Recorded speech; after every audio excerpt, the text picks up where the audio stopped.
So Bill, my husband of a few months, we were staying with my parents for about a year and a half when I was in grad school. It was kind of a rough time, and we would take these lovely, luxurious breaks and go to Lake Park and just spend time with Gigi and Granddaddy. And Bill was, I think as Gigi said, would call him Granddaddy's little buddy, and would follow him around and drink tequila and make sausage and random, whatever Granddaddy's little scheme was for the day, Bill would follow him around. And it just meant a lot to me. And I would spend time cooking with Gigi, and it was just like this very domestic, luxurious time. Going back to that trip that we took to Atlanta, Right. and we get to your grandparents' house, and you can tell it's a custom build. It's got this gorgeous fireplace, this wonderful stonework. There's definitely an outdoorsy, like hunting type theme to it. And then we get in the car the next day and we're driving up to Atlanta, and Gigi was so excited about her XM radio, Right. and all the Broadway show tune channels that were on it. And so Ida and I were like figuring out which ones, and we're singing along, and Gigi says, you know, Granddaddy knows all of these tunes.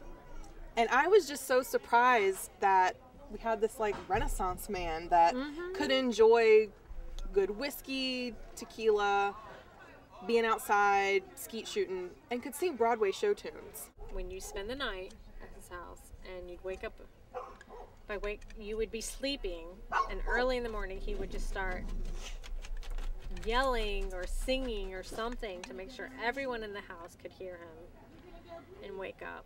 I think that's something I will, at the time I dreaded, but I think I'll really miss.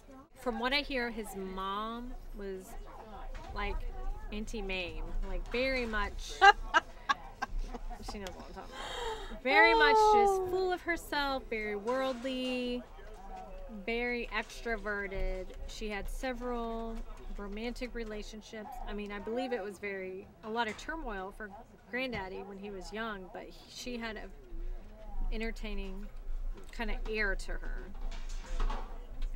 As far as today, I think it's a very classic Southern way to entertain like that. He can entertain like no one does that anymore. Like just make this amazing food and have people over. Make you feel really welcome. Yeah.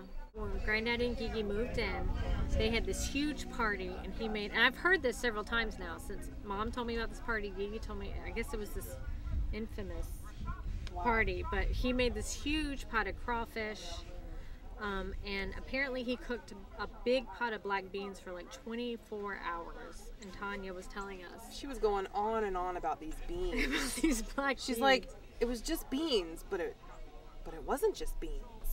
Delicious sausage patties. Oh, this sausage was unreal. Ground sausage. Yeah, all misshapen, you know, like a little lumpy. I mean, nothing that you're going to find in any restaurant. And you wouldn't want to find it in a restaurant because you're like, what is that? But out of Gigi and Granddaddy's kitchen, you're like, this. And he made this beautiful barbecue shrimp, and Bill had brought a fresh growler of beer from a local brewery, and I believe we drank the whole growler that night and dipped a bunch of French bread in barbecue shrimp, because you know that man loved French bread.